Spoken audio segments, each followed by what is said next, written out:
உயிர் வளர்த்தேன். தொலைந்த என் கண்களை பார்த்ததும் கொடுத்து விட்டாய்.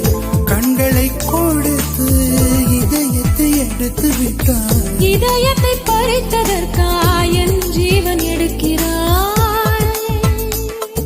முதற் கனவே மறுபடியும் வந்தாய். நீ மறுபடியும் வந்தாய். விழித்தெழுந்தது மறுபடி கனவுகள் வருமா? விழித்திருக்கையில் கனவினை துரத்துது நிஜமா?